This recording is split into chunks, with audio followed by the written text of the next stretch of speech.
წინა შეხვედრაზე ვსაუბრობდით, აბრაამს ვაგრძელებთ ისევ თავისთავად ცხადია ჯერჯერობით. წინა შეხვედრაზე ჩვენ ვისაუბრეთ აბრაამის ლოცვის შესახებ და ზოგადად ასკეტურ გამოცდილებაში ლოცვა რა არის, ამაზე ვისაუბრეთ. რა დანიშნულების არის ლოცვა, ეს არ არის მარტივად რაღაცა რელიგიური ტრადიცია, მას ემპირიული და ეგზისტენციალური გამოცდილება და შეხება აქვს იმ სულიერ სფეროსთან, რომელსაც ადამიანი უნდა თუ არ უნდა მაინც ეხება და ახლა ძალიან მნიშვნელოვანია, რომ წინა შეხვედრაზე ვთქვი და ახლაც გავიმეორებ, რომ აბრაამის ცხოვრება ერთი ხანგრძლივი ლოცვა, რომლის ერთგვარი ზენიტი, ერთგვარი პიკი შესაძლებელია დავინახოთ იქ, სადაც წმინდა წერილი მორიას მთის მისტერიაზე გვესაუბრება. დღეს სწორედ ამ ამბავს შევეხებით, აბრაამის მიერ ისააკის ხომშეწოს შევეცდები, რომ აქამდე მაინც მივიდეთ. ჩვენ თხრობა გავწყვიტეთ, როდესაც გარკვეული ქალაქების დაცემაზე ვისაუბრეთ, უბრალოდ დაცემაზე არა, მოსვლაზე და ღვთისაგან მათ მოსპობაზე ვისაუბრეთ. მე ხაზს გავუსვა კიდე ერთხელ დააღვნიშნავ სოდომის, გომორის, ცოვარია კიდე და რამდენიმე ქალაქის მოსპობა ღმერთის მიერ არ გულისხმობს იმას, რომ სხვაგან არ იყო გარყვნილება და სხვაგან სიწმინდე იყო და სხვაგან სისუფთავე იყო. გულისხმობს იმას, რომ აქ ყველაფერი ამ გამაყრილებას, აი ამ საშინელებას ჰქონდა მიცემული ერთგვარად რელიგიური სახე, რაც ყველაზე მძიმეა და რაც თავარია, არაფერი იხილვებოდა უკვე ისეთი, რომ ამ გარყვნილების შემაკავებელი, ამ გარყვნილების გამოსასწორებელი ყოფილიყო, ანუ პერსპექტივაში დადებითი არაფერი იხილვებოდა, ამიტომაც ღმერთის უშუალო ჩარევა მოხდა. საერთოდ საღვთო ისტორია ამითაც იმაშება, რა ქვია, გვეხმიანება, რომ აი ღმერთის ასე უშუალო ჩარევა ხდება მაშინ, როდესაც ადამიანურ ძალებში, ან მასში ჩადებული ეთიკაში, ან იმ მორალში, რომელიც საზოგადოებას აქვს მიღებული, უკვე ვეღარ ძალებია გაცლილი და ვეღარაფერს გააკეთებს სიტუაციის გამოსასწორებლად. ასე იყო ეს წინააღმდეგ დროს, მაცხოვარი მოდის, იმიტომ რომ ადამიანს არ შეუძლია გააკეთოს ის, რასაც ღმერთი გააკეთებს და მისი მეორედ მოსვლა სწორედ ამას გულისხმობს, რომ უშუალოდ ღმერთი უნდა ჩაერიოს კიდე ისტორიაში, უბრალოდ ღმერთმა უნდა მიიღოს რაღაცა გადაწყვეტილება მისი უშუალო მოქმედებისას, სხვანაირად გასაგებია გამოუვალ შეშევა. შემდგომ გაგახსენებ ჩვენ ვისაუბრეთ იმასთან დაკავშირებით, რომ ლოთის დაცემა როგორ მოხდა და საბოლოოდ ვთქვით, რომ ლოთი მართალთა შორის არის შერაცხილი პეტრე მოციქულის ეპისტოლიდან მომდინარე და რატომ ამაზეც ვისაუბრეთ. აი წმინდა წერილში საუბარი გრძელდება ერთი შეხედვით თითქოს და რაღაცა მნიშვნელო ფაქტით, მაგრამ ამას თავისი ძალიან დიდი მნიშვნელობა აქვს და რატომ ამას ვნახავთ. წმინდა წერილში წერია, რომ აბრაამი დაიძრება ნეგების ხარისაკენ, გერარისაკენ, ანუ სამხრეთით ჩამოვა. რამდენიმე აზრი არსებობს აბრაამის კვლავ ახეტიალებასთან დაკავშირებით. იქ აბრაამს აღარავინ არ ავიწროებს, არც არასდროს არ ავიწროებდა, მაგრამ რაღაცა ფეხის მოკიდების პრობლემა აბრაამს ნამდვილად არ აქვს, მაგრამ საეკლესიო ლიტერატურაში ხაზგასმულია ის, რომ აბრაამი ვეღარ უყურებდაო აბრაამის საცხოვრისიდან, გადასახედიდან ჩანდა ეს მომწვარი ქალაქები, ეს მოახრებული ქალაქები, ვეღარ უყურებდაო იმ ადგილებს, სადაც ერთ დროს სიცოცხლე ჩქებდა, ხოლო ახლა სიკვდილის და გატიალების სიმბოლო და ნიშნულად იყო ქცეული და ამიტომ გადაწყვიტა, რომ იმ ადგილას აღარ იცხოვრა, უბრალოდ რაღაცაერად ვეღარ სულიერი ის არ ქონდა, რა ქვია, განწყობა არ ქონდა იქ ცხოვრებისა. ნუ არის აზრი იმასთან დაკავშირებით, რომ ხელა კატაკლიზმა მოხდა რაღაცა ბუნებრივი ის, რა ქვია, მდგომარეობის გამო, რომ რაღაცა იქ ფერფლი იქნებოდა თუ რაღაცა იქნებოდა, სუნი იქნებოდა და რაღაცა გარემო ცოტა არ იყოს დამძიმ და ფიზიკურად შეუძლებელი შეიძლება ყოფილიყო ცხოვრება, მოკლედ აბრაამი დაიძრება და ჩამოვა სამხრეთისაკენ. სამხრეთისაკენ მისი სვლა გერარის, ანუ ფილისტიმელთა მეფესთან, მეფის სამფლობელოებში მისვლას გულისხმობს. გერარის მეფეს სახელი არის აბიმელექი. ფიქრობენ, რომ აბიმელექი სიტყვასიტყვით ნიშნავს ღმერთი მამაჩემი. და ეს უნდა იყოს ტიტული, როგორც ფარაონი, შაჰი, სულთანი, რაღაცა ესეთი ტიტული უნდა იყოს, მაგრამ ჩვენ წმინდა წერილში ამ სახელით, საკუთარი სახელითაც ხვდებით ადამიანს, ახლა ეს უბრალოდ ინფორმაციისათვის ამას დიდი მნიშვნელობა არ აქვს. აქ საინტერესო გახლავთ ის, რომ მოხდება, განმეორდება ის, რასაც აბრაამი გააკეთებს ეგვიპტეში, კერძოდ სარა არის მისი და არა ცოლი. ასე გამოაცხადებს სარას და ასე იტყვის აბრაამის, რომ სარა არის მისი ცოლი. ხა სარა არის 90 წლის. 90 წლის. 90 წლის ქალის თავზე ქორწინება რატომ უნდა მოიდროს კი არის ასი გამოთქმული რომ როდესაც შეგახსენებთ სარალი კვერი ფერმწიმეთ და შეიძლება ფერმწიმობა მას რაღაცა ახალგაზრდული იერი ახალგაზრდული რაღაცა შემართება შემატაო და რაღაც მომხიბლეობა შემატაო არის ესეთი ასიც მაგრამ ნაკლებად სავარაუდო და ნაკლებად საგულისხმოა ტექსტის შინაარსთო დაუკვირდები და კონტექსტ რა კონტექსტიც ახლა მდგომარეობა იქნება წარმოდგენილი უფრო გულისხმობს იმას რომ სარასთან დაქორწინება შესაძლებელია აბიმელექს დაჭირდა იმიტომ რომ აბრაამთან ანუ ეს ხო და არის სარა აბრაამისა აბრაამთან დანათესება აბრაამთან დაახლოება მის პირად ინტერესებში იყო იმიტომ რომ ცოტა მოგვიანებით ჩვენ ნახავთ რომ აი ეს აბიმელექი მიდის აბრაამთან და ეუბნება რომ ღმერთიაო შენთან ყველანაირად ხელი გაყო მომართული და შემოფიცეო სულ არაფერს უყობ ჩემს საქმეულს და ჩემს სამფლობელოს ანუ იმიტომ აბრაამის მიმართ უკვე შიშია გაჩენილი აბრაამის ღმერთი აკეთებს ამას ჩვენ რომ დავითთან გადავალთ იქაც ვიტყვით იგივეს და იქაც ნახავთ რომ დავითი კი არ იბრძვის დავითის წილ ღმერთი იბრძვის და აი ამ დავითთან როა ღმერთი იმ ღმერთის ეშინიათ დავითის წინაშე შიში ამ ღმერთის წინაშე შიშით არის წარმოდგენილი რაღაც ამდაგვარი ხდება აბრაამთან დაკავშირებით ყოველ შემთხვევაში სარასთან ქორწინება მოხდება აბიმელექი წაიყვანს სარას და ფიქრობენ რომ ეს მაინც რაღაცა აი დანათესავების ნიშნით ჭირდება იმას საქვია აბიმელექს წინ თავის თავაცხადი აბრაამა არ იცის რა სნეობის და რა ნირის ხალხი ცხოვრობს გერარში და ამიტომაც სარას გამოაცხადებს დად აი აქ გვაქვს ძალიან საინტერესო გამოცხადება. ასეთი გამოცხადება წმინდა წერილში ბევრი არ მაქვს, სულ რამდენიმე გვაქვს და ერთ-ერთი გახლავთ ეს ასგულისხმის ახლა ზოგადად თავისოზე ვილაპარაკე და კიდევ ერთხელ გეტყვით. გამოცხადება წმინდა წერილში რა სახით და როგორ ხდება ეს აბსოლუტურად გაუგებარია. თუ თვითონ წმინდა წერილი არა კონკრეტებს ამას. აი ჩვენ დავითთან რო გადავალთ თავის დროზე რო წავიკითხე ეს ადგილი რაღაცნაირად ძალიან ჩამაფიქრა. დავითთან გვაქვს გამოცხადების ასეთი სახე. ხეების წვეროების შრია. აი ის ვაშიალდება იმ დროს აი ისაა გამოცხადება. ესე იგი ყველაფერში შეიძლება თუ ღმერთისგან მითითება რაღაც გამოცხადების რაღაც დეტალები ნახვალთ წმინდა მამები ამით არიან კიდე განსაკუთრებულები რომ ყველაფერში ღმერთს ხედავენ და ყველგან ღმერთთან ურთიერთობას ხედავენ. აი აქ გამოცხადება ძილში ხდება, მაგრამ საინტერესო რა არის, გამოცხადება ხდება წარმართთან. პირწავარდილ წარმართთან. მეცაც გიტყვით. რელიგიური წყობა, რომელიც წარმართულ საზოგადოებაში იყო, ეს ხლასაც გეტყვით მე დაგჭირდება. როდესაც ჩვენ შევეხებით მონარქიას, მონარქიის შემოღებას და შევეხებით და ვიტყვით ასეთ რამეს, რომ წმინდა წერილი მონარქიას აფასებს უარყოფით და არა დადებით, ეს უაღრესად უარყოფითი მოვლენა იყო.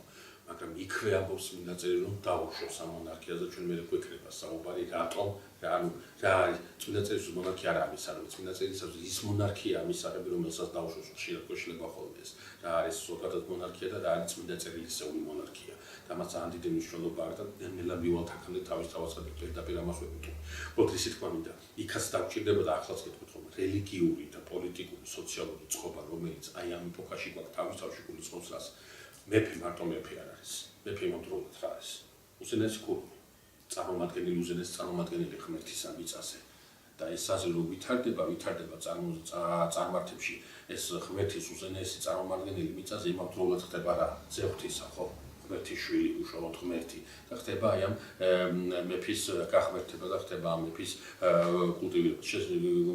კულტის მიღება. შესაბამისად, როდესაც ღმერთი ეცხადება წარმართ მეფეს, ღმერთი წარმართ მეფეს კი ეცხადება, მაგრამ უზენაეს ქურუმს ეცხადება. ეცხადება იმას, ვისაც მისი მოსახლეობა აღიარებს ღმერთად. აი, გაგახსენებთ, რომ თქვენ მელქისედეკისა და აბრაამის შეხვედრას აწერია, მელქისედეკს ვინ იყო? მეფე სალემისა და იმავდროულად ვინ იყო? ხდელ ღვთისამაღლისა. არა მარტო წარმართულ გარემოში, არამედ იმ გარემოში, სადაც ჭეშმარიტი ღმერთის მაღიარებლობა ხდება, მეფის უზენაესი ტიტული თავის თავში გულისხმობს ღმერთთან ყველაზე ახლო მდგომის ტიტულს, ყველაზე ახლო, ყველაზე მაღალი იერარქიულ საფეხურზე ღვთისმსახურს და ასე შემდეგ და ასე შემდეგ. ამიტომ ჩვენ ხშირად გვაქვს ხოლმე ყოველ შემთხვევაში მსმენია რომ როგორ შეიძლება ღმერთი სადმე არ წარმართებში ღმერთი რაღაცას აკეთებდეს. ღმერთი ყველგან არის და ყველგან მოქმედებს. ღმერთს წარმართი თუ შეზღუდავს, ღმერთის მოქმედებას წარმართი თუ იმას ისავს, რა ქვია, იმის მოქმედებას განდევნის რაღაცა რეალიტეტა და რაღაცა სფერო და მაშინ ღმერთი არ ყოფილა და წარმართს უჯობებია ღმერთისათვის. ღმერთი მოქმედებს სადაც უნდა იქ.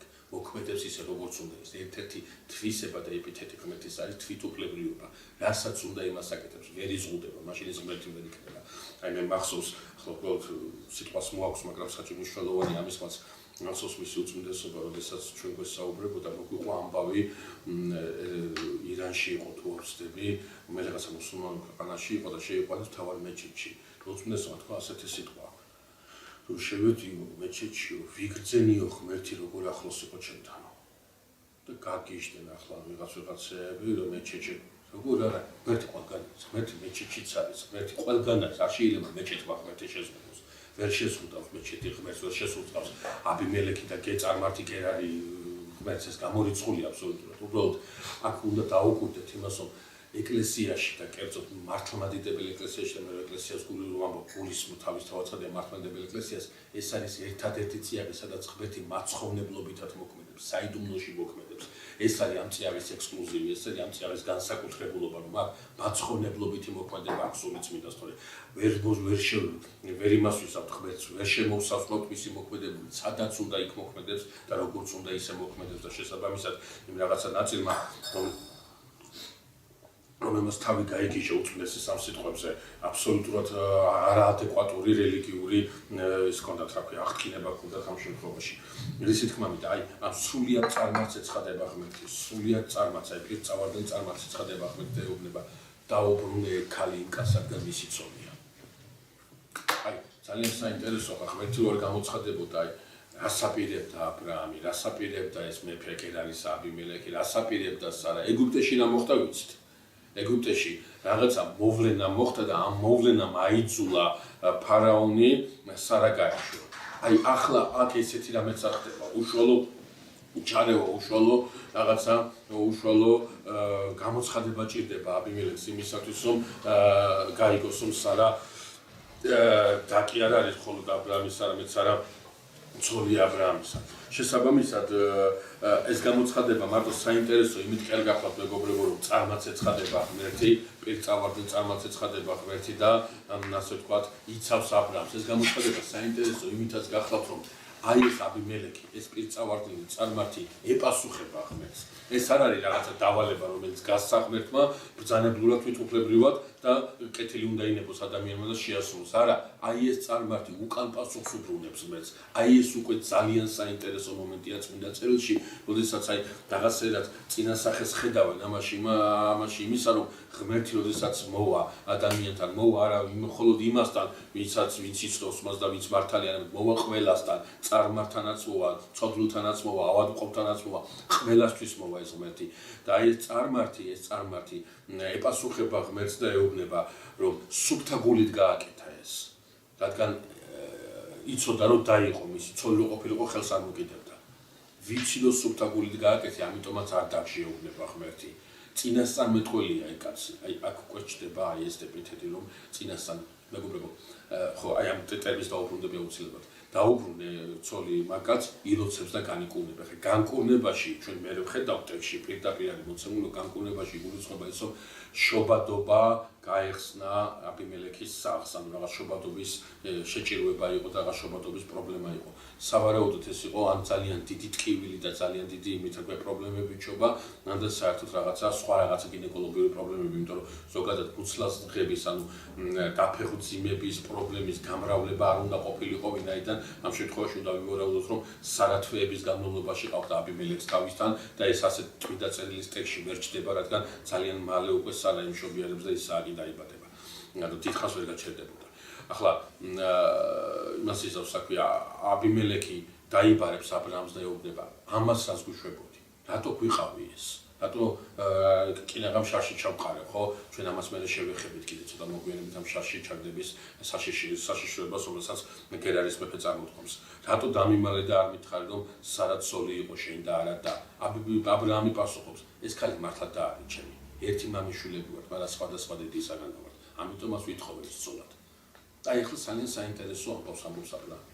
როდესაც ღმერთმა ამახეთიალა მამაჩემის სახლიდან ამ ქალს თხოვე, მიყავიო წყალობა, ძალიან თქო ყურადღება მიაქციო, ძალიან მძიმე პერიოდია, ძალიან უხეში პერიოდია. ამ დროს ქმარი ცოლს ასე არ ელაპარაკება, ამ დროს მამაკაცი დედაკაცთან ცოტა სხვა დამოკიდებულებითაა. აბრაამს სხვა დამოკიდებულება აქვს. აბრაამი სარას თხოვს, მიყავიო მადლი და სადაც წავალ ყველგან თქვი, რომ დაიქნები ჩემი და არაცორი. რაღაცნაირად ჩვენ ამას ვნახავთ, ისააკიც ასე იცხოვრებს, იაკობიც ასე იცხოვრებს. ამ მამამთავრებში ჩვენ ხედავთ ერთ საერთო ხაზს, ოჯახის შიგნით. ამას მიაქციეთ ყურადღება. ოჯახის შიგნით არის ის ურთიერთობები, რა ურთიერთობებიც აბსოლუტურად აისახება მათი ღმერთთან ურთიერთობაში. ეს ოჯახში ხდება, ოჯახურ ურთიერთობაში ხდება. მე ხშირად ვამბობ ხოლმე, რომ დღეს პოსტმოდერნულ ამ სრულიად ქაოტურ და სრულიად საშინელ ეპოქაში ყველაზე დიდი სამიზნე და ყველაზე დიდი, ისა რა ქვია, როგორ გითხრათ, ის ქვია შეტევის ადგილი, რომელსაც რაღაც ძალებს აქვს, ეს არის ოჯახის სიწმინდე. რამენერად ოჯახს თუ შეეხნენ, ოჯახი თუ დაშალეს არა თქვა სიტყვაზე გულისხმობ განებას აქვია ცოლ-ქმრის ურთიერთობას, არამედ იმ დამოკიდებულებას, რომელიც სიწმინდის გამო და ურთიერთპატევის ცემის გამო იკრიბება, ეს თუ მოახერხეს, მაშინ ძალიან ბევრ გამარჯვებას მოიპოვებენ და ძალიან კარგად ჩასეს წმინდა წერილში, რომ აბრაამი თხოვს თავის ცოლს. მე ჩვენ ვნახავთ ისააკიც ასეა. იაკობის თავის ცოლებს თხოვს ყოველგვარი ზედმეტი თვალების ბრიალისა და იბრძანებლობის გარეშე, რომელსაც ზოგადად რჯულიც კი ითვალისწინებს მოსეს კანონმდებლობას გულისხმობ. თხოვეო ამ ქალს, სადაც წავალ, ყველგან თქვი, რომ დახარჯებიან, ეგვიპტეში რას თქვეს, აქ რას თქვეს. ეს არის არა სპონტანურად მიღებული გადაწყვეტილება, არამედ ეს არის გადაწყვეტილება, რომელიც ჯერ კიდევ 75 წლის ასაკში მიიღო აბრაამა და თავის ცოლს 65 წლის ქალაქ სარას შესთავაზა. და სარამ თავის თავაცხადია მორჩილებითა და თანხმობით უპასუხა მას. ახლა ესა რა ქვია, ერთი საინტერესო დეტალი კიდე. სანამ ტერმინს წინასწარმეტყველთან გადავიდოდეთ, ეს უბრალოდ ინფორმაციის სახით მინდა გითხრათ. მეგობრებო, საქმე ის გახლავთ, რომ აბრაამი ამ მიზეზს ეთქვის, რომ არ იცოდა და ხალხში მოდიოდა და თავდაცვისთვის აკეთებს ამას და აბიმელექი სარას დააბრუნებს და მისცემს 1000 ვერცხლს. 1000 ვერცხლს გამოატანს და იტყვის, ამით მოგწმინდოსო ნამუსი შენმა ძმამ. 1000 ვერცხლი იყო ძალიან დიდი თანხა, ერთ-ერთი დოკუმენტის მიხედვით, რომელიც ნაპოვნია, რომ გადავთვალოთ, ხო, 1000 ვერცხლს რიგითი მუშა ვერ ეშოვიდა მთელი წლის განმავლობაში. საკმაოდ დიდი თანხა იყო. და ძალიან დიდ თანხას იძლევა აბიმელექი. და აბრაამი ამ თანხას იღებს. ვინ არის აბიმელექი? ვინ არის აბრაამი? გავიხსენოთ. აბრაამი ის არის, ვინც სოდომელთა მეფეს ეუბნება. ფეხსამოსის თასმასაც კი არ წამიგებო შეკა, რატომ? არავით გვას სოდომელთა მეფეს წილი უდევს აბრაამის სიმდიდრეში. აბრაამი საჩუქარს არიღებს. რადგან აბრაამის ჩვენ ვისაუბრეთ ამაზე, აბრაამის მოთქმაში არავინ არ უნდა უთხრას. არავის არ უნდა უთხრას, რომ რო არა ჩემი წინაპარი, რო არა მისი წყალობა, რო არა მისი სიმდიდრე, რო არა მისი კეთილგანწყობა, შენი წინაპარი ამ მიწაზე ფეხს ვერ მოიკიდებდა. ერთადერთი ვალდებული, რომელი ვალდებულებაც აბრაამის მოთქმას უნდა ჰქონდეს, ეს უნდა იყოს ღმერთი. მხოლოდ მის წინაშე უნდა იყო ვალდებული და არა რომელიმე ტომისა და ადამიანების წინაშე. ამ შემთხვევაში აბრაამი 1000 ვერცხლს აიღებს, ამ საკმაოდ დიდ თანხას აიღებს. წმინდა წერილში ამის მიზეზი პირდაპირ წერილადაბერ თქვენ უკვე გითხარით. ეს 1000 ვერცხლი არ არის ფული აბრაამისათვის. ეს 1000 ვერცხლი არის რა? ეს 1000 ვერცხლი არის დოკუმენტი. ისი დოკუმენტი. სარაზე თითი არ არის დაკარებული. სარა ფეხმძიმეთ არის და სარა ფეხმძიმეთ არის და აბრაამთან ერთად გააგრძელებს ცხოვრებას. არავის არ უნდა გაუჩნდეს ეჭვიც კი, რომ თითი არ არის სარაზე დადებული და დოკუმენტი ამისა ეს არის თვითონ აბიმელექისაგან ამ ქალაქის სახელმწიფოს უზემოესაგან მეფისა და უზემოესი კურუმისაგან დადებული თანხა, რომელიც მოწმობს იმაზე, რომ სარასთან მას არანაირი კონტაქტი რატომ ბოდიში, იმიტომ რომ ჩვენ წარმოდგენაში შეიძლება პირიქითაც იყოს, ვთქვათ, ფული მიცა, როგორც კომპენსაცია იმისთვის, რომ თითი დააყარა ღმერთმა ამაპატიოს და ლოგიკიდან გამომდინარეობს, რომ რახან ფული მიცა, რომ ხალხს ფულს კავშირის მერე აძლევს ღმერთმა ამაპატიოს. რახან ფული მიცა და ნამუსი მოგწმინდოსო, რატო რის საფუძველზე ვაკეთებ დასკვნას, რომ ეს ნიშნავს, რომ თითი არ აქვს. სწორედ ამაზე ნამუსი მოგწმინდოს, ანუ ეს ფული არ იქნებოდა ნამუსის მოსაწმენდი, ეს ფული იქნებოდა კომპენსაციის თვალის, რომ ანუ სამართალს თუ გაგანაჩენს აბრაამი. ნამუსის მოწმინდა ამას იწვევს, რომ შენი ნამუსზე ხელი არ არის დაკადებული, შენ სულთა ხარ ჩემი მხრიდან და მე ამას ამ თანხას ვიძლევ როგორც დოკუმენტს. თვითონ ტერმინი ეს ნამუსი მოგწმინდოს ამას ნიშნავს. სხვანაირად ამ თანხას სულ სხვა დანიშნულება თუ აქვს, მაშინ ნამუსის მოსაწმენდი აღარ არის. ეს ანუ აბრაამს მეორე მხრივ ვანახე, აბრაამს ძალიან დიდარია ეს 1000 ვერცხლი აბრაამისთვის, არაფერი არ არის. გესმის, აბრაამთან ამ 1000 ვერცხლის როგორც განსაკუთრებული რაღაცა, ისე ქვია, მატერიალური დოლათის არსებობას აქვს ყურადღება მისაქცევი, იმიტომ რამდენადაც ამ უცხო არაფრის უთქმელ რამეს აკრავდა აბრაამისთვის. სხვასთან შეიძლება ასე გვიფიქროთ თავის თავაცხადე. ეს ორი რამ აბრაამის მდგომარეობა და მეორე ნამუსი მოგწმინდოს და არა სამართალი განაგოს ჩვენ გვაგულისხმებინებს იმას, რომ სწორედ სარაზე თითი არ არის დადებული. ახლა უბრალოდ აქეთ ძალიან საინტერესო ბუნებრივია ბუდიზმში იუდეელთა ტრადიციაში ესე ითვლება. თავისთავად მათთვის ეს არის როგორ გითხრა ძალიან ისეთი კინეული და ესეთი ადგილი. ხა რა მინდა გითხრათ, აქ ერთი საინტერესო სიმბოლოა, რომელიც ალექსანდრიული სკოლიდან მოდის, მე მინდა ეს სიმბოლო წარმოვადგინოთ თქვენ წინაშე. აბრაამი ალექსანდრიულ სკოლაში ამ შემთხვევაში გახლავთ ადამიანი, რომელიც სათნოებათა გზაზე დადის. ანუ აბრაამი, რომელიც მორწმუნე, ადამიანი, რომელიც მორწმუნე სათნოებათა გზაზე დადის. და სარა ამ შემთხვევაში არის თვითონ ამ სათნოების სიმბოლო, რომელსაც ფლობს აბრაამი, ანუ ფლობს ადამიანი. და ალექსანდრიული სკოლა, როდესაც ამ ადგილს ეხება, ძალიან საინტერესო ასკეტურ მოძღვრებას ავითარებს იმასთან დაკავშირებით, რომ როგორც აბრაამმა დამალარო სარა ცოლია, ასევე ადამიანს ევალება თავისი სათნოებათა მალვა. ევალება და ხშირად ხდება ხოლმე, ამიტომ ეს სათნოება სხვისგან ხდება ხელმოსაკიდი, ანუ ხელმოსაკიდი რაც გულისხმობს, შენ სათნოებებს მალავ სხვისგან ხდება ხოლმე გასაკილი, სხვისგან ხდება ხოლმე რაღაცა შეურაცხყოფილი, ის ვერ ხედავს ამ შენ სათნოებებს და იმიტომ და შენ კი გევალება შენი სათნოება დამალო და თვითონ ღმერთი გამოაჩენს ამ შენ სათნოებას, როგორც ღმერთმა გამოაჩინა სარა, რომ ცოლი იყო აბრაამის. ეს საკმაოდ საინტერესო ხედვაა და ალექსანდრიული სკოლის დამახასიათებელი ორიგენეს ეკუთვნის. მაგის უკეთურესი ფორმა არის სალოსობა, სალოსობას ასე ვერ ვიტყვი, სალოსობა რაღაცა ამას გულისხმობს თავისთავად ცალსახად, მაგრამ რაღაცა კიდევ მეტი და კი როგორ არა მამა გაბრიელ და აი ეს რა ქვია, რატო ვამბობ იცით რომ ორი რამეა ლევანის ზოგადად მინდა თქვა რომ ქრისტიანულ ასკეტურ გამოცდილებაში სალოსობა და მესვეთერობა აი ბოლომდე არ არის შესწავლილი. ანუ შეიძლება სიტყვაზე ვთქვათ მე უდაბნოზე ისაუბრო, შეიძლება ისაუბრო სწორედ მესვეთეობა და მეკვაბეობა შესწავლილია. არ მეკვებოა ეს დაყუდებული ბერის ცხოვრება, ანტონი დიდის ცხოვრება ვიცი ძალიან, არა, სალოსების ცხოვრებაც ვიცი, მაგრამ ხო, აი მესვეთეობა სადამე. ხო, ანუ მე ერთი რაც აი დარწმუნებით შემიძლია კითხა ლევან, რადგან სიტყვა ჩამოვარდა იმას ვიტყვი, აი დარწმუნებით რაც შემიძლია თქვა, გახლავს ეს. ნახე, ძველი ახთმის ეკლესიის ჩვენ მე ვისაუბრებთ, რომ სულთმოფენობა, მეგობრებო, ჩვენ ვამბობთ, რომ სულთმოფენობა დღეს დაარსდა ეკლესია, ეს არის ტყუილი, სულთმოფენობა დღეს არ დაარსებულა ეკლესია. სულთმოფენობა დღეს დაარსდა ახალი ახთმის ეკლესია, თუ ეკლესია თავისი არსით დაარსებულია, როგორც იქმნება შეიქმნა. და ეკლესია გაგრძელებაა, ეკლესია ვერ მორჩება. ღმერთმა დააარსა და ეს სულ იქნება უბრალოდ ჯერ იყო ადამიანისეული, სამოთხისეული ეკლესია, სამამამთავრო ეკლესია, ძველი ახთმის ეკლესია, ახალი ახთმის ეკლესია და მერე ზეციური იერუსალიმის ეკლესია. ანუ ეს ერთი ეკლესია სხვადასხვა ეპოქაში. არაფერი არ დაარსებულა და არაფერი. რატო ვამბობ ეს? აი ძველი ახთმის ეკლესიაში ჩვენ გვაქვს სამი ინსტიტუტი, ნახე, მეფის, სამეფო, სამღვდელმთავრო და გვაქვს წინასწარმეტყველთა ინსტიტუტი. აი ახალ ახთმაში რო გადმოდივართ, აი ეს წინასწარმეტყველთა ინსტიტუტი ქრება. არა გვაქვს. მე არ ვამბობ წინასწარმეტყველებები ქრება. არ ქრება თვითონ იოანე მახარებელი, ხო აპოკალიფსის წიგნი და საწინასწარმეტყველო წიგნი. მაგრამ ცალკე ინსტიტუტად არ გვაქვს.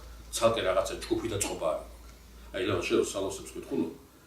აი მე ბევრს აქ ეს ასე გამოთქმი და ძალიან ბევრი შემიძლია ამაზე ვილაპარაკო, რომ სალოსი ეს არის მემკვიდრე არა ინსტიტუციონალური, არამედ მოღვაწეობითი მემკვიდრე წინასწარმეტყველებისა, რომელიც ძველი ახთმის ეკლესიაში, ნუ აი ეს იმდენად ცხადად ჩანს მინდა წერილში და ამ სალოსები იმდენად ხელმოსაკიდია, არ შეიძლება ამის დაუნახავობა.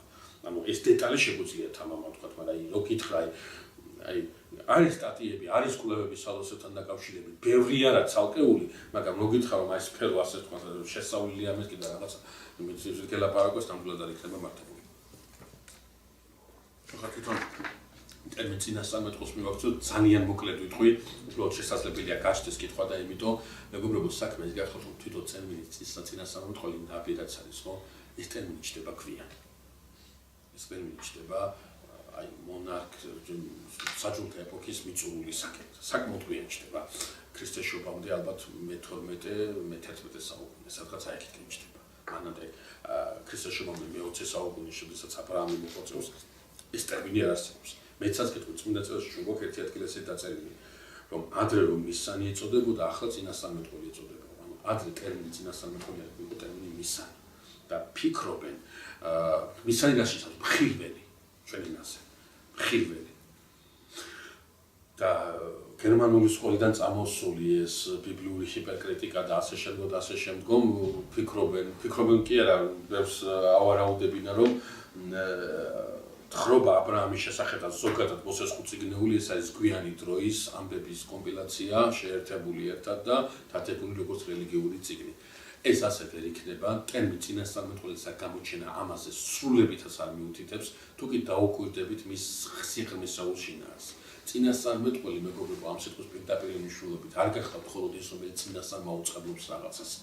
მისი ეს ერთ-ერთი ფუნქციაა და არა ერთადერთი. და მეცაც გეტყვი, წინასწარმეტყველი არ არის ყოველ 5 წუთში ერთხელ წინასწარმეტყველებს. ანუ ყოველთვის რაღაცეები რა ხო ზოგიერთები გაზეთებს უშვებენ და ამდენჯერაც არ უნდა შეეგეთქო, იმდენჯერ წინასწარმოას გეტყვიან, ხო? ეს არის შეპყრობილობა და რა წინასწარმეტყველი არის, როდესაც კონკრეტულ მომენტში ღმერთი რაღაცას ამეტყველებს ან და რაღაცას თავის იმას ეცხადება და მის უშუალო დავალებას ასრულებს. ამ ნიშნით ტერმინი არ იყო იმდენად რამდენადაც ამ ტერმინში შინაარსში ჩადებული იყო, რასაც ეს წინასწარმეტყველები აკეთებდნენ, რაც ლაპარაკობდნენ იმასაც იხილეს. ამიტომ რადგან ინსტიტუციონალურად არ ქონდა აი მათი მოღვაწეობა, წარმოადგენილი წინასწარმეტყველთა მოღვაწეობა წარმოადგენდა, მათ ნალაპარაკებში იგულისხმებოდა არა მარტო ის რაც უნდა ილაპარაკონ, ან უწინარეს ყოლისა გულისხმობდნენ იმას, არა იმას, რომ ლაპარაკობს, არამედ იმას, რომ რაც იხილა ლაპარაკობს. ამიტომ უფრო ყურადღებას აქცევდნენ ტერმინ მისანს, ანუ მხილველს, ანუ ეს არის ის, რომელმაც იხილა, არა ის, რომელმაც ილაპარაკა, არამედ ის, რომელმაც იხილა. საკითხის მეორე მხარეა, რომ რაც იხილა, ის ილაპარაკა. უკვე მოგვიანებით, როდესაც წინასწარმეტყველები მოდიან მხილველთა, აი მისანთა ეს ჯგუფი მომრავლდება და ეს უკვე ცოტა არ იყოს საზოგადო იმის საქმეა, ცხოვრების წესად იქცევა გარკვეული წესათვის, ხო? უკვე ყურადღებას აქცევენ თავისთავად ცხადია ამ მოღვაწეობის მეორე მხარეს, რომ იმან კი არ იხილა მარტო, არამედ შეძლო რაც იხილა, ის ელაპარაკა და ამიტომ მეორე ტერმინი გაჩნდება, თორე არანაირი წინააღმდეგობა ამ ორ ტერმინს შორის თავისთავად ცხადია არ არის. უბრალოდ ზოგადად ძალიან საინტერესოა თვითონ წინასწარმეტყველს თუ დაუკვირდებით, რომ წინასწარმეტყველი საოცრებაა წმინდა წერილში არა იმიტომ რომ ლაპარაკობს, არამედ იმიტომ რომ ესმის. ლაპარაკი ბევრ შეუძლია, მაგრამ სმენა არ შეუძლია. ბევრ წინასწარმეტყველის განსაკუთრებულობა სწორედ ისაა, რომ მან შეძლო მოესმინა ღმერთისათვის.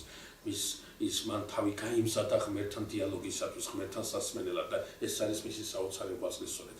კაი, გავაგრძელოთ ახლა ეს თქმა. ხოდის და როგორ არჩევდა წმინდა წერილი ან დედა ეკლესია ძველი აღთქმისაც და მერე ახლესაც ვინ არის ჭეშმარიტი და ვინ არის სრულ წინასწარმეტყველი? ცალსახად ერთადერთი პასუხია მაგ სიტყვაზე, რომ წმინდა წერილში რა წერია, რომ მათი საქმეებიდან და მათი იმიდან, რა ქვია, ნაყოფიდან იცანით ის, ანუ ეთყობოდა ეს აი წინასწარმეტყველს ეთყობოდა ცხოვრების წესით, სხვანაირი იყო ის. არის თუ არა დაცინულობა, გარიყულობა და წამებულობა აუცილებელი ატრიბუტი წინასწარმეტყველის? უკვე იმის მოგვიანებით თავისთავად ცხადია მას თვითონ მაცხოვარი იმას, რომელიც წინასწარმეტყველი არქიტექტურია თქვენ, რომელიც წინასწარმეტყველი ფორსალაც თქვენ თავისთავად ცხადია. გაუკლებლივ ყველა. კი, ყველას.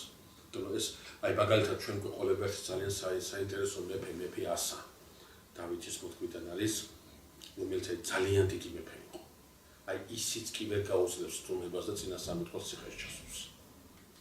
ძალიან დიდი მეფე იყო, ძალიან მაგარი მეფე იყო, მაგრამ წინასწარმეტყველს მაინც ციხეში ჩასულს. თუმცა ყველობა არა, შეიძლება გადარჩეს. არა, ეს ყველა საკვლავ, მაგრამ ყველა იდეა. ხო, მაგრამ აი მაგალითად მისი ასას ძე იოსაფატი ამის საქმეა, ამ წინასწარმეტყველის ძეს უკვე ძალიან დიდ პატივს ასწევს.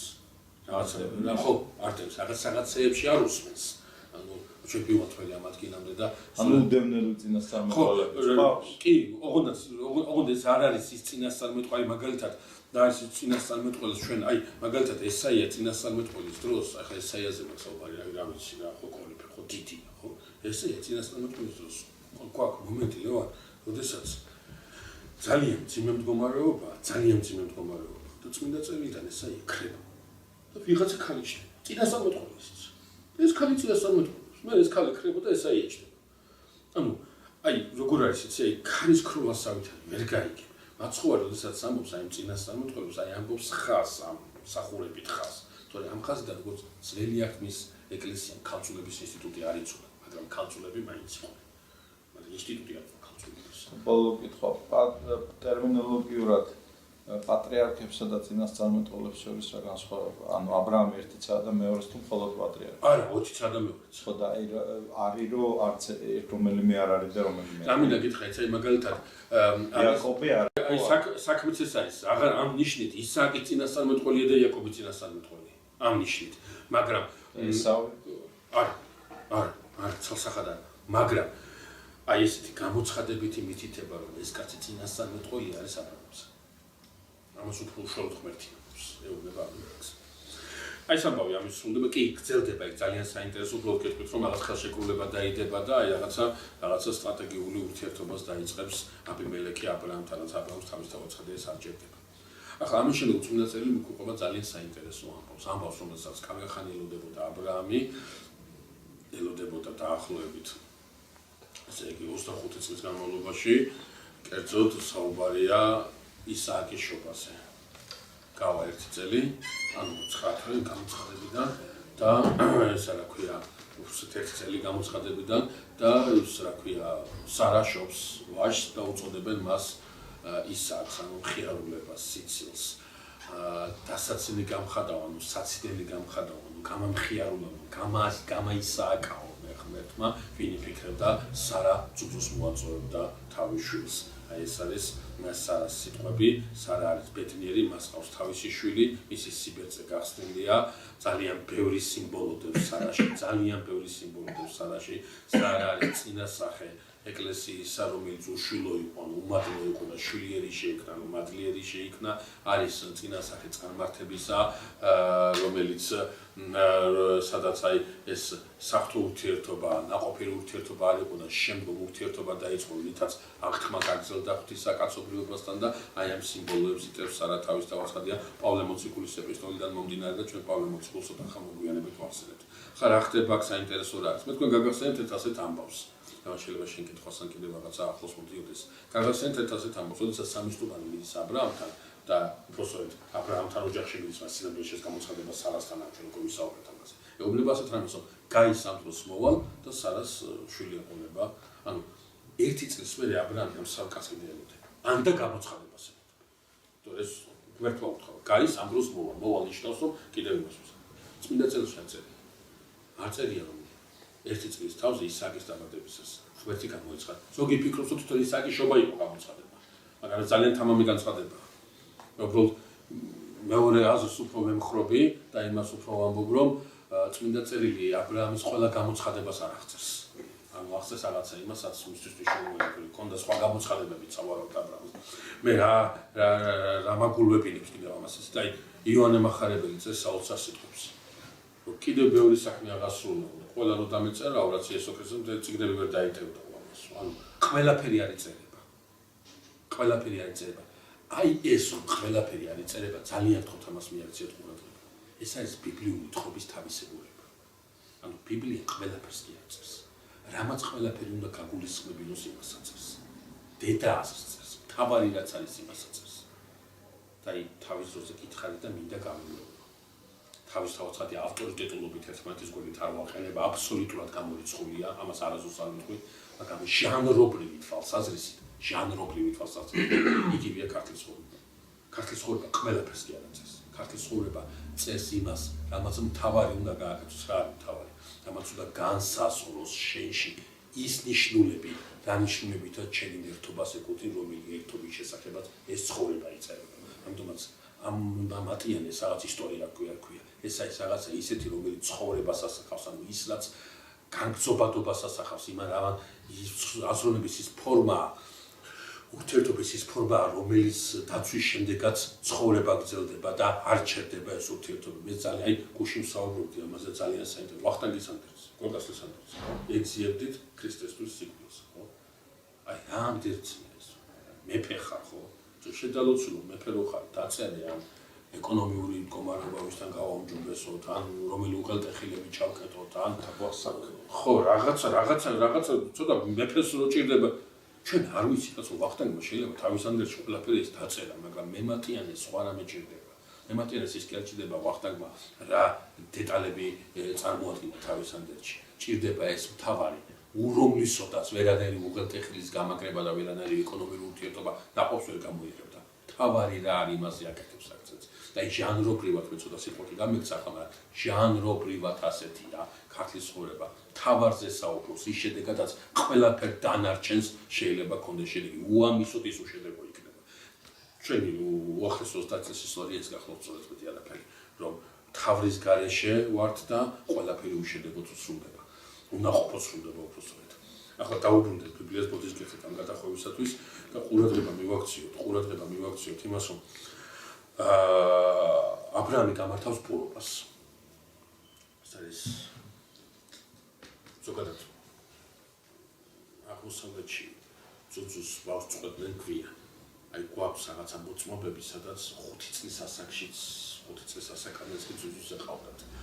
აი ძალიან საინტერესოა თალმუდი იცით თქვენ როგორი ძეგლია იუდეველებისათვის თალმუდი პირდაპირ იძლევა დავალებას.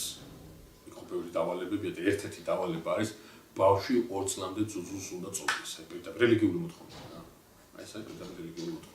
ჩვენ ძუძუს წოვის სიმბოლურ ასს ჩავწვდებით, ცოტა მოგვიანებით შევეხებით ამას, დღესვე თავსათა შორის, მაგრამ ცოტა მოგვიანებით, მაგრამ უნდა ითქვას, რომ აი ძუძუს მოწყვეტა ბავშვი ძუძუსა გამოწყვეტა რაღაცა, ფიქრობენ რომ იყო რაღაცა ის საბაბი, პურობის გამართვის საბაბი. და აბრაამი აი ამ საზეიმო პურობას მართავს, სადაც დაპატეჟებული ყავს ძალიან გავლენიანი პირები, მეფეები, დიდი წარმომადგენლები და ამ სუფრასთან შეკრებილი არიან და აბრაამი ბედნიერია და გახარებულია, მას სარასაგან შვილი ყავს, ასეთი ნანატრი შვილი ყავს, ისააკი, ანუ ხიარულება აბრაამის ოჯახში, აბრაამის სიახში და სწორედ აი ამ ხიარულების დროს, ერთგვარად აი ამ გალაღების დროს, როდესაც აბრაამი ძალიან ბედნიერია, მოხდება ის რაც ძალიან მნიშვნელოვანია და რაც აბრაამს ხედულობიდან გამორჩება. მეგობრებო, წმინდა წერილი წერს ასეთ სიტყვებს: იმღერდა ისმაელ ისააკის თანა. ანუ სხვაგვარად რო ვთქვათ, ისმაელი ისააკობდა, ისააკი ისმაელს დასცინოდა და ისმაელი ისააკთან ხიარულებდა. აი გააჩნია სიტყვა ისააკს აქ როგორ დაცინვის თუ ხიარულების თუ სიცილის იმით თარგმნით. ახლა ნაწილი ეგზეგეტების ეს არ არის წმინდა მამათა ლიტერატურაში, ეს უთა მოგვიანო ის არის, ფიქრობენ რომ ისმაელის ბედნიერი იყო, რომ მისი ძმა გაიზარდა და მასთან ერთად თამაში ეძებდა. ნუ ეს აი თითიდან რაღაცა არაფრის მთქმელი მოსაზრება უბრალოდ არსებობს და იმიტომ გითხარი. თავარი რა არის? თავარი არის ის, რითაც გრძელდება წმინდა წერილის თხრობა, რასაც პავლე მოციქული აქცევს ყურადღებას და რა სიმბოლოების დაიტია ქრისტიანულ ეგზეგეტიკაში აი ამ ისმაელსა და ისააკს შორის ურთიერთობა. მეგობრებო, იმღერდა ისმაელი ისააკისთან, ანუ ისმაელი ისააკობდა პავლე მოციქულიდან მომდინარე და შემდგომ ქრისტიანულ ეგზეგეტიკაში გაგებულია ასე, რომ ისმაელი ჩემულობდა პირველობას. ანუ ისმაელი ისააკობდა ნიშნავს იმას, აი პირველი შვილი აბრაამისა რომელია. თავის თავაცხადე ისმაელი დაიბადა. ჯერ ისმაელი შეეძინა და შემდგომ ისააკი. მაგრამ ისმაელი არის მხევლისაგან და ისააკი არის ქალბატონი. აი სწორედ ეს მხევალი და ქალბატონი შემოდის პავლე მოციქულის ეგზეგეტიკაში და ის ამბობს, რომ ქალბატონი, ანუ სარა, ეს არის სახე ეკლესიისა და ეკლესიის შვილს მიეცემა აღთქმა ეკლესიის შვილი, ანუ ქალბატონის შვილი, ანუ საზლო რაც არის ღმერთისა, სწორედ იქ გაგრძელდება საღვთო აღთქმა და არა ხორციელ ჩამომავლობაში, აბრაამის ხორციელ ჩამომავალში, გახსოვთ ნაცვლისმცემელიობა იუდეველებს. უიქადით რომ ძენი ხართ აბრაამისანი, რამე თუ ძალუც ღმერთსა ქვათაგან ამათგან აღდგინება ძეთა აბრაამისთან. პრობლემა რა იყო? პრობლემა ყოველთვის დგას ამაში, რომ მე ვეკუთვნი რაღაცა იდენტობას, მე ვეკუთვნი რა ვიღაცას, მე ვეკუთვნი მე აი ესა ვარ. აი აქ უნდა ის, აი წმინდა წერილი აქ სულს კითხავს. კი შენ ხარ იმის ჩამომავალი, კი შენ ხარ იმისაგან, მაგრამ ის ხარ თუ არა კიდე საკითხავია. ამიტომ მემკვიდრეობა გაგებულია არა როგორც ხორციელი მემკვიდრეობა, არამედ როგორც მენტალური მემკვიდრეობა. მე ვეკუთვნი ამ ერთობას ნიშნავს არა იმას, რომ მე ბიოლოგიურად ამ ერთობასთან გენეტიკური კავშირი მაქვს, ამას არ ნიშნავს. ნიშნავს იმას, რომ მე მენტალურად ვეკუთვნი ამ ერთობას, ასე ვაზროვნებ, როგორც აი ეს ერთობა და როგორც ეს პიროვნება აზროვნებდა. ამასაა აქ მნიშვნელობა. თავის თავაცხად ეს გენეტიკას არ გამორიცხავს. ეს არ ნიშნავს იმას, რომ რა ქვია, ამ შემთხვევაში ბიოლოგიური კუთვნილება შესაძლებელი არ არსებობს, დასასრულელია, როგორ არა, მაგრამ პირველადი არ არის. თავისთავადი მნიშვნელობა არ აქვს. სწორედ ეს მოვიდა ის რაც. მაცხოვრის დროს მეტი არაფერი არ მოსული. ისინი მიიჩნევენ, რომ ძენი იყვნენ ა ブラ ამისნი და ექსკლუზივი ჰქონდათ ღმერთთან ურთიერთობისა. ღმერთი მხოლოდ მათი იყო, ღმერთი ყავდათ დაპატიმრებული ამ სიტყვის პირდაპირ მნიშვნელობით თავიანთ იმაში რა ქვია სურვილებში, რადგან ა ブラ ამის როგორი ცხოვრობდნენ ამას არ ქონდა მნიშვნელობა. როგორი აზროვნდნენ ამას არ ქონდა მნიშვნელობა. თავარი იყო ეს ბიოლოგიური ექსკლუზივიზმი, ბიოლოგიური კუთვნილება ჰქონდათ მათ. მე ხშირად ვამბობ ხოლმე, ძალიან საინტერესოა საქართველოს ეკლესიის გარიჟრაჟი ძალიან საინტერესოა. აი, გახსოვთ მაშინ დავსვი კითხვა და ჩვენ ვისაუბრეთ ამაზე. აი, საქართველოს ეკლესიის თავში, მერი არა თავის თავაცალი, მაგრამ თავში ტომით ქართველი წმინდანი მინდა მითხრათ. აი, ვინც ტომით ქართველი იყო. გეტყვით სომეხს, გეტყვით არაბს, გეტყვით სპარს. კი, ამას გეტყვით. ასურელს გეტყვით. ქართველი არ მახსენდება. მერე კი. რატო? ჩვენში იყო ეს და იმიტომ. ასე გვარტომობრივი ბიოლოგიურ კუთვნილებაზე მაღლა რაღაცა უფრო მეც ვაკადები, რაღაც უფრო მეტი იყო ჩვენს ეს ხო მენტალური ერთობა, მენტალური კუთვნილება. ის სომეხი რომ ამაში კი არის პრობლემა, სპარსი რომ ამაში კი არის პრობლემა, არა, ის აზროვნებს ისე, როგორც რა აზროვნებაც ამ ერთობისთვის არის ნიშნეული. ამით არის ის ჩემი. ამიტომაც მე ჩვენ ხშირად ვამბობთ, ყოველ შემთხვევაში მე ეს ძალიან ისამაკ ძალიან ჯერა ამის რომ ტერმინი ქართველი ეს არ არის პოლიტიკური ტერმინი, ეს არის ღირებულებითი ტერმინი.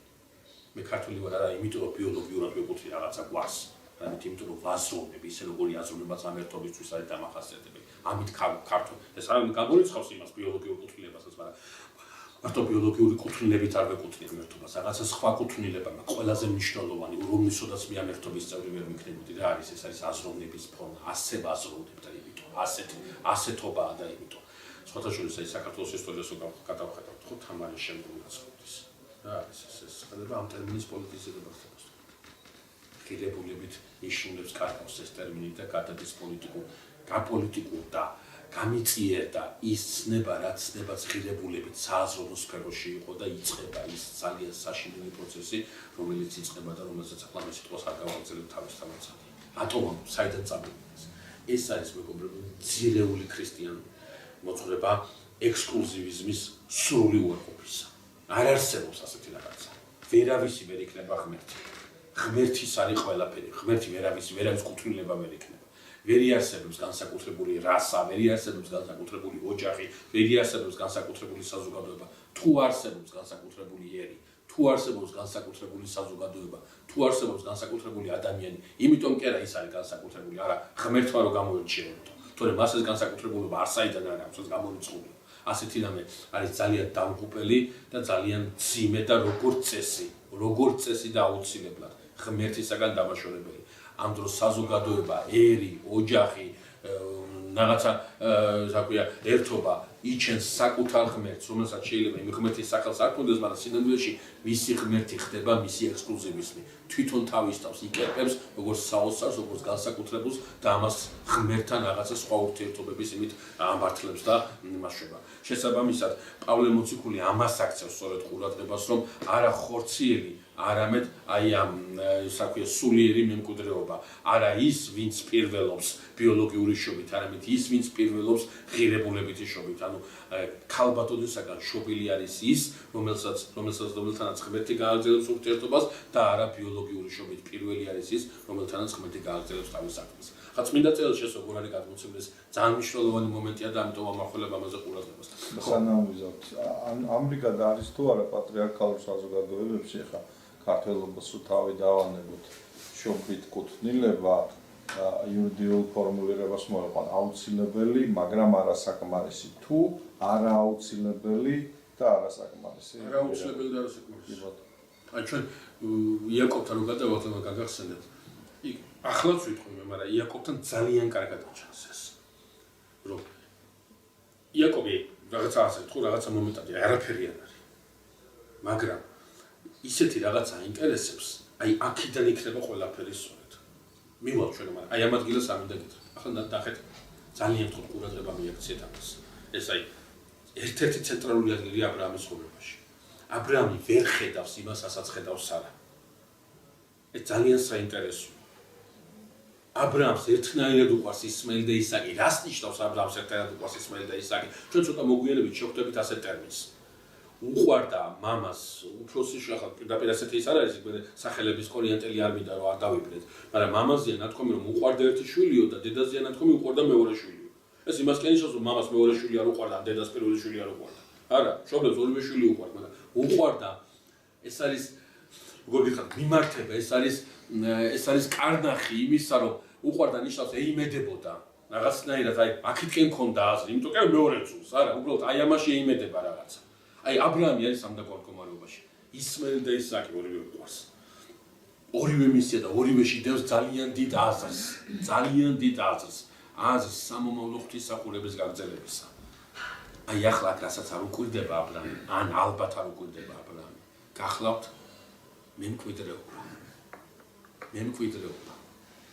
მემკვიდრეობა არა დოვლათის თვალსაზრისით მემკვიდრეობა არა იმის აქვს სიმდიდრის და მიწების თვალსაზრისით მიწა საერთოდ არ აქვს აბრაამს საკუთრება ჯერ არ აქვს იქ ჩვენ გამოვტოვებთ და კი იალღოს დარგავს და გერარის მეფეს და რაღაც მოლაპარაკებას აწარმოებს და ჭები აქვს საკუთრებას კი მაგრამ როგორც ასეთი მიწა სამემკვიდრეო საკუთრებაში აბრაამს არ აქვს სხვა მემკვიდრეობას არ უკვირდება ან და სავარაუდოდ არ უკვირდება რა ეს არის ისაც ღმერთმა უთხრა მას იკურთხეოდიან შენ და ყოველი ტომი გვამის ამ სიმდიდრეს ყველა შულს გაუყოფს აბრაამი მაგრამ აი ამ ერთს ვერავის ვერ გაუყოფს ერთიდან ერთზე უნდა გადავიდეს აი ამ ორიდან რომელია ეს ერთი აი ამას აბრაამი ამ ეტაპზე ალბათ არ უკვირდება რატო უნდა გადავიდეს მარტო ერთზე ორივე რო სადაც გამოყოფილება მაინც ერთზე გადავიდეს იმიტომ რომ აუცილებლად ერთზე უნდა გადავიდეს და ერთისგან უნდა მოვიდეს ის ერთი აუცილებლად მესიანურია და იმიტომ ეს ვერანაირად ვერ ორი ეყოლება ისააკს მაგრამ ერთზე გადავიდეს 12 ეყოლება იაკობს მაგრამ ერთზე გადავიდეს მაშინ რატო ამბობთ რომ უბრუნდებით რომ პატრიარქატში არ არის წარმომავლობა აუცილებელი აი წარმომავლობა აუცილებელი არის მაგრამ არ არის გადავიდეს ორი საქმე არა აუცილებელი საკუთარ არამედ აუცილებელი და ხო სიცხე აუცილებელია შეიძლება არ ისე პასუხი არა აუცილებელი და აუცილებელი უნდა იყოს მაგრამ საკმარისია კი ადასორი გაგიც პასუხი იმიტომ აი ეხლა არ მინდა ეს თემა გავავწევი მაგრამ ნახე ჩვენ იუდასთან რომ გადავართ და ფარეზი და ზარა შობაზე რომ ვისაუბრებთ იქ ვნახავთ ფარეზი და ზარა ანუ მაცხოვრის წინაპარი დაიბადება მანამ სანამ სემით ქალთან არ იქნება აი ეს განაყოფიერება სემიტი იუდასი ანუ სხვასთან სანამ არის რომ მაცხოვრის გენეალოგია გაგრძელდება სემიტი უნდა გაგრძელდეს აუცილებლად და აი აქ თავისთავად ხადია მართალი ხარ მე კითხვა ვერ გამიკი კარგად ბოდიში და კაია რომ დავა კონკრეტულად ეს გავგებობა აღუხარ და ისი თქმა მინდა მე ერთიდან ერთზე უნდა გადავიდეს ორი ხარს აბრაამს ისმაელი და ისააკი და ნახეთ რა არის საინტერესო აბრაამი როგორც ზის ისმაელს ისე ზის ისააკს არანაირი განსხვავება როგორც უყვარს ისმაელი ისე უყვარს ისააკი არანაირი განსხვავება სხვაგვარად რო ვთქვათ აი ახლა მეგობრებო აი ახლა ამ წუთებში ისმაელიდან და ისააკისაგან ვისაც აირჩევს ღმერთი ეს იქნება რჩეული არა იმ ნიშნით რომ აბრაამის ძმა სხვანაირად არამედ იქნება რჩეული რა ნიშნით ვის ძმა სხვანაირად ეს არა დედით არის რჩეული რომელიც სხვაგვარად რო ვთქვათ რომელს ვისი ძუძუ აქვს ნაწოლი ანუ რა აზროვნებით არის პოხი აი ძუძუს წოვა აქ უკვე შემოდის სიმბოლო როგორც აზროვნებით აი მაგალითად მოსეზე იქნება ნათქვამი უარი თქო ეგვიპტელის ძეზე და დედის ძით გამოიკვება რატო დედის ძით კვება ეს არის სიმბოლო აზროვნებით პოხვის ანუ რა აზროვნებით იზრდება რა აზროვნებით იზრდება ისმაელი იმ აზროვნებით რა აზროვნებითაც აბრაამი იზრდის რა აზროვნებით იზრდება ისააკი იმ აზროვნებით რა აზროვნებითაც მას აბრაამი იზრდის ანუ აქ არ არის განსხვავება სხვაგან იწყება ჩვენ ამ თხრობის ბოლოში ვნახავთ წავა აგარი და ცოლს მოუყვანს ისმაელს ეგვიპტიდან რატო წავა და რატო მოუყვანს ამას ვნახავთ ეგვიპტელ ქალზე აქორწინებს იმ დროს ოდესაც მამამთავართა ოჯახში ანუ იმ ხაზში რომელ ხაზსაც მიყვება მათემახარებელი მაცხოვრის გენეალოგიის გადმოცემის დროს ცენტრალური ადგილი უჭირავს ქორწინებას სადაც უბრალოდ კი არ ქორწინდებით ქალზე არა ქორწინდები იმაზე რომელსაც აქვს შესაძლებლობა შვილი აღზადოს მენტალური მდგრადობით შვილი აღზადოს ღირსეულად ამ ქალს აქვს მნიშვნელობა ამიტომაც ახლა აბრაამის წინაშე ისააკი და ისმაელი კი არა დგას აგარი და სარა რომელმა როგორი აზრობა რა აზროვნე აგარის აზროვნება მიუხედავად იმისა სარას ეგვიპტის დედოფლობა ელოდებოდა და დედოფლობაზეც კი უარი თქვა და აბრაამს ამოყვა ხოლო აგარი ეგვიპტეში მხევალი იყო და არაფერი ჰქონდა. აგარმა ეგვიპტეს თავი ვერ დაანება, ნუ ეგვიპტე აგარის გონებიდან ვერ წავიდა. ეს ეგვიპტე აქ ჩადებული ისმელს. ამ ეგვიპტით აზრის ისმელს. აი ეს ეგვიპტე არ აქ ის აქვს. ჩვენ ცოტა მოგვიანებით დღეს აშკარად მოვახერხებთ ამას, მაგრამ შეიძლება მოვახერხოთ, ნახოთ. მოგვიანებით როდესაც ვისაუბრებთ, რომ აბრაამა ისააკი აიყვანა მორიას მთაზე, შეიძლება აბრაამს ისმაელი აიყვანა მორიას მთაზე, მაგრამ იმას რომელსაც მენტალობაში ეგვიპტე აქვს, მონობა აქვს, მიდრეკილება აქვს რაღაცა მიწიერისაკენ, იმას ვერ გააკეთებს, რაც გააკეთა ისააკმა, რომელსაც დედამისმა არ ჩაუდო ეგვიპტე, არ აღზარდა ეგვიპტური აზრით თავისი შვილი. არჩევანი მიდის არა აბრაამის ხაზით, არჩევანი მიდის დედის ხაზით. როგორ გაზარდა ის დედა, ამიტომაც წმინდა წერილი ამას აქცევს ყურადღებას. დედა ვინ არის მამამთავრის? დედა როგორ აზრდის მამამთავრს? ამას აქვს ძალიან დიდი მნიშვნელობა. და გახსოვთ თავის დროზე ვილაპარაკე, როდესაც წარმოზე ვსაუბრობდი და ახლა კიდე ერთხელ მინდა გავიხსენო ეს. უძირითადესი და უმნიშვნელოვანესია ერთობის ცხოვრებაში ქალის სიწმინდე.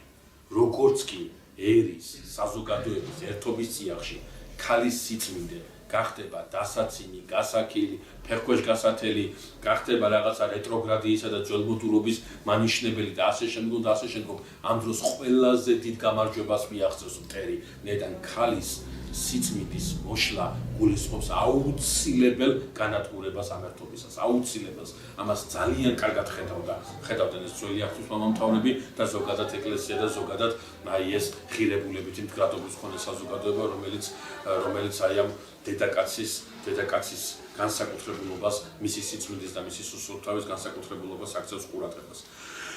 აი ახლა აქ წმინდა წერილში თხრობა გრძელდება ძალიან საინტერესოდ, როდესაც სარა მიდის, ხო, არსებობს მეგობრებო გარდამოცემა.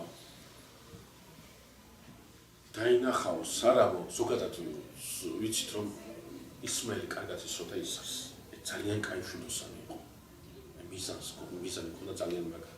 და დაინახაო სარამ სამისთეთო როგორ იყენებდაო ისმაელი ისააკს, შეიძლება ვაში საჭერიებდა ხელში და თავზე ედო ეს რაღაცა და იმას ესროდა რა.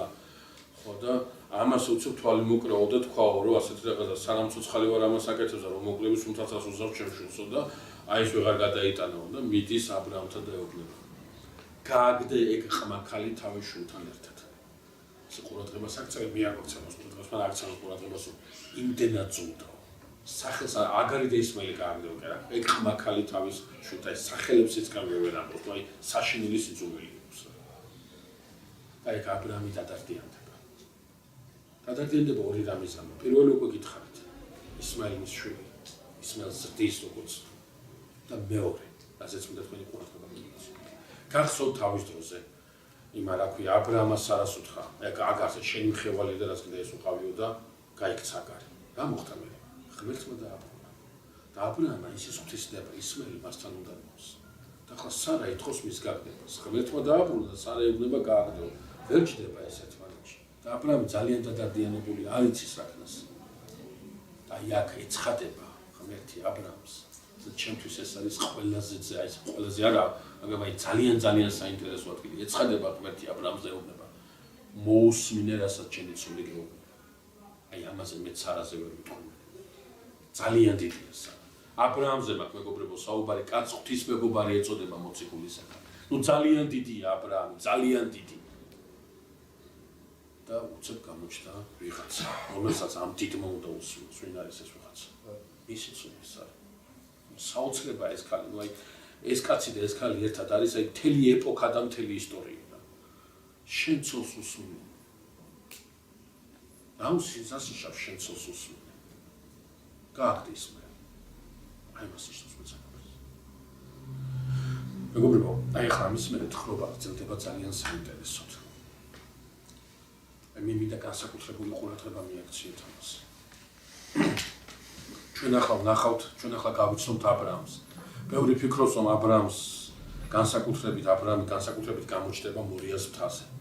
კი, ეს თავისთავად ასია, მაგრამ მორიას მთამდე არის რაღაც ერთი მომენტი, რომელიც მთლიანად აშინაარსებს აბრაამის წმენასა და ცხოვრებას. ეს მომენტი იწყება აქედან და გეტყვით რატო. ნახეთ აბრაამი რას აკეთებს. აბრაამთან დაკავშირებით ნათქვამია, რომ აკიდა შვილი დედას, ახლა 14-15 წელს არის ამ დროს, 14 წელს ქალს აკიდებს, აკიდა ნიშნავს ჩააბარა და გაუშვა. გაუშვა უდაბნოში. მაგრამ ნახეთ როგორ გაუშვა. ერთი პური და ერთი მათარა წყალი. მეტია. მოცი. პურით და მათარა წყლით. ერთი პური და ერთი მათარა წყლით უშვებ. უდაბნოში. და უკან მობრუნების, აი უშვებ, სულ უნდა წავიდეს, ღმერთმა უთხრა. რას აკეთებს აბრაამი? წირავს. სასიკვდილოდ წირავს თამაშს. ჩვენ ცოტა მოგვიანებით ვიტყვით, რომ აბრაამა ისააკი გაწირა, არა, ისააკამდე ისმაილი გაწირა. და ძალიან საინტერესო ნიშანი ჩნდება აქ აბრაამის ცხოვრებაში. მეგობრებო, დაუკვირდით. აბრაამი თავის შვილებს, აბრაამს სხვა შვილების ეყოლება, მაგრამ იმათა ჩვენ ასეთი ცნობიერება არ გვაქვს, მაგრამ ამ ორიდან შეიძლება ვივარაუდოთ, რომ მათაც ასეთი რამე გაუკეთა. რომ აბრაამმა თავის შვილებს ღმერთთან ურთიერთობა ასწავლა სიკვდილით. სიკვდილი არის ის, რითაც უნდა დაინახონ ღმერთი. სიკვდილი არის ის, რითაც უნდა შეისწავლონ ღმერთი.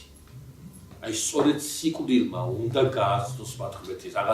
რაღაცა ისეთი უნდა ნახონ სიკვდილში, რითაც მათ ბოლომდე დაამახსოვრდებათ ღმერთი. აი ახლა ისმაელი მიდის. ერთი მათარა წყალი და ერთი პური. და ცოტა ხანში ბიბლიაში დაიწყება თხრობა. ეს პური რა არის, ხო შეჭამეს და წყალიც გამოელიათ. ისმაელი კვდება წყურვილისაგან და დედა ვერ უყურებს, შვიდი სიკვდილს დასვავს და ის საისრეზე, სისის სათვალ ბაცილზე გაწილდება. კვდება ისმაელი და მოკვდება კიდევაც. მაგრამ აბრაამმა რა იცის? აბრაამმა იცის, რომ ისმაელი გამრავდება, მისგან 12 ბელადი გამოვა, დიდი ხალხი შეიქმნება, ძმების პირისპირ, ანუ ვერ მოკვდება. რომც მოკვდეს, მაინც გამრავდება. როგორ არის ის აბრაამმა იცის რაღაცა. ერთი ძალიან საინტერესო რაღაცა რა არის ეს? სიკვდილის მიღმა, საფრთხო აღთქმა მაინც აღსრულდება. სიკვდილი ვერ აჯობებს იმას, რასაც ღმერთი ამბობს. შეიძლება კაცი მოკვდეს კიდევაც, მაგრამ ღვთის სიტყვა არ დავარდება. ამიტომაც ჩვენ რწმენაზე რო ვსაუბრობთ, მეგობრებო, ძალიან გთხოვთ ყურადღება მიეცოდეს, განსაკუთრებულად უნდა ვთქვა. კი 200 თაზე შეგვიძლია ყველაფრის თქმა, მაგრამ აი ამ ადგილას უნდა ვთქვა სწორედ და 200 თაზე ეს მისტერიის დროს ეს ყველაფერი გავუცემთ. როდესაც საუბრობთ რწმენა, დაჯერება უხილავისა. დღევანდელ დღეს პოსტმოდერნულ სამყაროში ვარ და შესაძლებელია რწმენა აქამდეც კი გაიგოს ვიღაცა, რომ რწმენა ეს არის ათეიზმზე გამარჯვება, რომ ვიღაცა ამბობს, რომ წამს ღმერთისა. სინამდვილეში რწმენა არ არის ათეიზმზე გამარჯვება. მე არ ვარ მორწმუნე თუ კი ვამბობ, რომ ღმერთის წამს, რომ ღმერთის წამს თუ კი ვამბობ, რომ ღმერთი არსებობს. არაფერი არ არის ეს, აბსოლუტურად არაფერი არ არის. ნამდვილი რწმენა არის, როდესაც ნამდვილი რწმენა არის მაშინ, როდესაც ვაღიარებ ღმერთის არსებობას, ამეთ მაშინ, როდესაც ვაღიარებ, რაც მითხრა ღმერთმა. მე ჯერა რომ მოხდა. აი ეს თუ ჯერა, ღმერთის ნათქვამის აღსრულება თუ ჯერა, აი მაშინ მან მოწმუნე. დაუკვირდით, რა მითხრა ღმერთმა? ღმერთმა მითხრა, რომ მე თუ მგემე შეწდები. ეტარიყვე დემონი, ეტარიყვე მშიერი, ეტარიყვე გლახაკმე სულითა. აი ეს უნდა დავიჯერო. ის კი არ უნდა დავიჯერო. ჩემი მოწმუნეობა იქ კი არა, რა ქვია, მე ჩემ თავზე ვიტყვი და ჩემ სამეგობროზე ვიტყვი. კვერცხო შევღებავ და იმას აქვია, ხმამაღლა ვიყურე, ვიცი, მე მჯერა რომ ქრისტე აღდგა. არაფერი არ არის ეს, აბსოლუტურად არაფერი არ არის ეს. ეს არის ისტორიული ფაქტის დობა ისტორიული ფაქტის ამბი, ეს არ არის წმენის გმირობა. წმენის გმირობა არის, როდესაც ასე სხვა ცხოვარი ამბობს, რომ ვისწავლო ჩემი, ვიც აღასრულა ჩემი სწავლება ვისმენა. ეს არის ძალიან ჩემი. ამიტომ რაღაცა აზრით, აი მე ჩემ სამეგობროს ვეუბნები, რაღაცა აზრით ჩვენ ეკლესიაში ვიკრიბებით. ჩამოყალიბებული წარმართები ვართ თქვენ. ერთი წარმართები, კერპთაყვანისმცემლები, რომლებსაც გვიგვაჩია რომ ღმერთი არის იესო ქრისტე, ვიკრიბებით ეკლესიაში ესაა და ეს. ძალიან ძნელია მოწმუნეობა. ძალიან დიდ ღვაწლს გულისხმობს. და ეს ღვაწლი დადის აქამდე სწორედ ადამიანმა თავის თავში უნდა გააჩინოს ურთიერთობა ღმერთთან. ამ ურთიერთობაზე სხვასთან კი არ უნდა ილაპარაკოს, ამ ურთიერთობაზე თავის თავთან უნდა ილაპარაკოს. ამიტომ როდესაც აბრაამზე გვაქვს საუბარი, აბრაამა ის რატო შეძლო სწორედ ამიტომ აბრაამა იცის რაც არ უნდა მოხდეს ღმერთმა რაც თქვა ის აღსრულდება მაინც. ამიტომაც მისმა შვილებმა ღმერთი უნდა გაიცნონ არა მდიდარი მამის სახით, არამედ ღმერთი უნდა გაიცნონ იმ სახით, რომ რასაც სიტყვის გააკეთებს. სიკვდილის შემთხვევაშიც კი აი აქ შემოდის უბრალოდ აბრაამი ცდილობს შეიყვანოს თავისი შვილების და თავის თავაცხადია თავის აზროვნებაშიც ამას აკეთებს, შეიყვანოს ის იდეა, რომ ღმერთი რომელიც რომელიც მათ ყავს. ეს არის არა ღმერთი სიკვდილისა, არამედ არის ღმერთი სიცოცხლისა. ეს კი თავის სიტყვის შესრულება რო შეუძლია. აქ შემოდის იდეა იმის შესახებ, რომ სიკვდილის მიღმა რაღაცა უნდა იყოს. სიკვდილით ვერ უნდა თავდებოდეს, სიკვდილი უნდა იყოს რაღაცა სხვა, ვიდრე დასასრული, ამ სხვას ქვია ღმერთი. ცოტა მოგვიანებით ეს მორიასთან შევეხებით იქაც ვიტყვით, მაცხოვარი იტყვის, მამასა თქვენს აბრაამს უნდა ეხილა დღეს, ეჩემი ეხილა და განიხარა. რა დღეზეა საუბარი?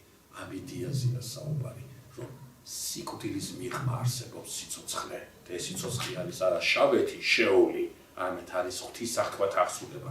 რომელ აღთქმაზე გვაქვს საუბარი? იმ თავარზე, რომელთაც დავიწყე ჩვენ შეხვედრა და საუბარი, დედაკაცისაგან შობილი თავს გაუჭეჭყავს გველს. ეს აუცილებლად მოხდება. როგორ მოხდება გაჩვენებს. ჩვენ კი ვიცით დღეს, ამ გადასახედიდან, ჩვენ ახალი აღთმის სიმაღლედან ვიყურებით. ჩვენთვის გასაგებია, მაგრამ იქ ერთადერთი რამე იყო. წმენის გმირობა, წმენის სიმაღლე ამას გულისხმობდა. როგორ მოხდება არიციან. სიკვდილიც კი შეიძლება მოხდეს, მაგრამ აი ეს რომ გველს თავი გაეჭეჭება, ეს აუცილებლად მოხდება, რადგან ღმერთმა თქვა და იმიტომ. ამიტომაც ისმაილი მიდის სწორედ ამ გზაზე. მერე აქ ყურანის გვესაუბრება ამაზე და გარდამოცემების ყოველ თავისთავად ცხადი ამასთან დაკავშირებით, რომ აბრაამა ისმაილს თავისი წილი ქონება მისცა, მასთან ერთად დადიოდა, მასთან ერთად საკურთხევლებს აგებდა და მასთან ერთად ქადაგებდა მონოთეებს, ანუ მიგდებული კი არ ყავდა ასე, მაგრამ აი ამ მომენტში ეს არის საჭირო რა, ისმაილს უნდა ქონდეს არა იმ ღმერთის იმედი, რომელმაც გაამდიდრა მამამისი, არამედ იმ ღმერთის იმედი, რომელიც სიკვდილის მერე დაინახა. ისმაილმა უნდა ნახოს სიკვდილი და სიკვდილში უნდა ნახოს ღმერთი. სწორედ ამას აკეთებს აბრაამი, აქ მთელი თხრობა ამაზე იქნება, რაც გითხარით უკვე სხვათა შორის, რომ ეს რა ქვია, მოწყურდება, იქ წყარო ამოჩქებდება, სიკვდილთან მის მომაკვდავის მას დედა დაალევინებს წყალს და უაბრუნებს. ისინი დასახლდებიან შურის უდაბნოში, შურის უდაბნო თქვათ კედელია, რაც ეგვიპტის იმას რა ქვია, ერთ-ერთ სტრატეგიულ ადგილს წარმოადგენდა, აი ამ ტერიტორიაზე დაიწყებს ცხოვრებას ისმაელი და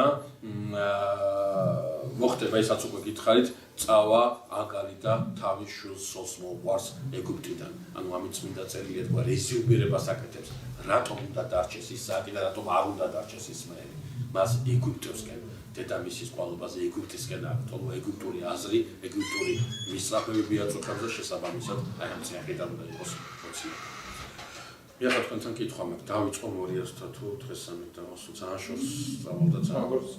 ხო, რა ვიცი, მე ვფიქრობ რომ მორიასთან გადავიდე, რა როგორც მეტყვი. ხო, არაფერია. ხო, მე ვფიქრობ რომ ეს ცენტრალური. კი, არა ის აღმმნიშვნელოვანი და მორიასთვის მე ლოგიკურად უნდა გადავიდეთ სადაც გადაცვალებაზეც და ცოტა ისეთი.